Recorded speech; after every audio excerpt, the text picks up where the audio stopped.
Hello दोस्तों, 85 शब्द प्रति मिनट की स्पीड से डिक्टेशन स्टार्ट होगी 3 सेकंड बाद।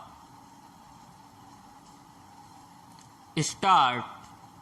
प्रत्येक स्वतंत्र राष्ट्र का अपना एक ध्वज होता है विराम। यह एक स्वतंत्र देश होने का संकेत है विराम। भारतीय राष्ट्रीय ध्वज की अभिकल्पना पिंगली वेंकैयानंद ने की थी और इसे इसके वर्तमान स्वरूप में 22 जुलाई 1947 को आयोजित भारतीय संविधान सभा की बैठक के दौरान अपनाया गया था विराम। इसे 15 अगस्त 1947 और 26 जनवरी 1950 के बीच भारत के राष्ट्रीय ध्वज के रूप में अपनाया गया और इसके पश्चात भारतीय गणतंत्र ने इसे अपनाया विराम। भारत में तिरंगे का अर्थ भारतीय राष्ट्रीय ध्वज है विराम पैराग्राफ। भारतीय राष्ट्रीय ध्वज में 3 रंग की क्षैतिज पट्टियां हैं विराम। सबसे ऊपर केसरिया, बीच में सफेद और नीचे गहरे हरे रंग की पट्टी और ये तीनों समानुपात में हैं विराम। ध्वज की चौड़ाई का अनुपात इसकी लंबाई के साथ 2 और 3 का है विराम। सफेद पट्टी के मध्य में गहरे नीले रंग का एक चक्र है विराम। यह चक्र अशोक की राजधानी के सारनाथ के शेर के स्तंभ पर बना हुआ है विराम। इसका व्यास लगभग सफेद पट्टी की चौड़ाई के बराबर होता है और इसमें 24 तिल्लियां हैं विराम। यह जानना अत्यंत रोचक है कि हमारा राष्ट्रीय ध्वज अपने आरंभ से किन किन परिवर्तनों से गुजरा विराम। इसे हमारे स्वतंत्रता के राष्ट्रीय संग्राम के दौरान खोजा गया या मान्यता दी गई विराम। भारतीय राष्ट्रीय ध्वज का विकास आज के इस रूप में पहुंचने के लिए अनेक दौरों में गुजरा विराम।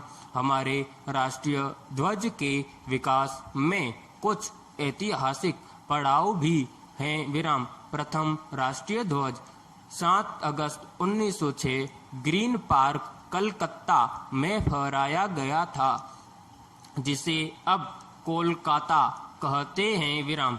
इस ध्वज को लाल, पीले और हरे रंग की क्षैतिज पट्टियों से बनाया गया था विराम।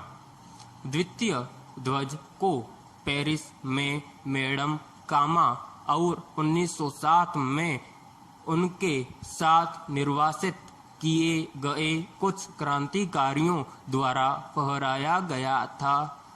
कुछ इतिहासकारों के अनुसार यह 1905 में हुआ माना जाता है विराम। यह भी पहले ध्वज के समान था, सिवाय इसके कि इसमें सबसे ऊपरी पट्टी पर केवल एक कमल था विराम। तृतीय ध्वज 1917 में आया, जब हमारे राजनीतिक संघर्ष ने एक निश्चित मोड़ लिया विराम।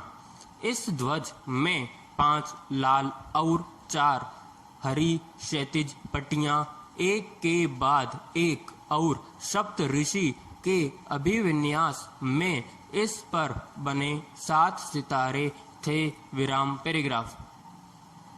आंध्र प्रदेश के एक युवक ने एक झंडा बनाया और गांधी जी को दिया विराम। यह 2 रंगों का बना था विराम, लाल और हरा रंग, जो 2 प्रमुख समुदायों अर्थात हिंदू और मुस्लिम का प्रतिनिधित्व करता है विराम। गांधी जी ने सुझाव दिया कि भारत के शेष समुदाय का प्रतिनिधित्व करने के लिए इसमें एक सफेद पट्टी और राष्ट्र की प्रगति का संकेत देने के लिए एक चलता हुआ चरखा होना चाहिए विराम।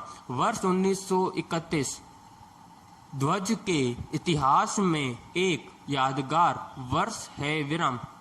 तिरंगे ध्वज को हमारे राष्ट्रीय ध्वज के रूप में अपनाने के लिए एक प्रस्ताव पारित किया गया विराम।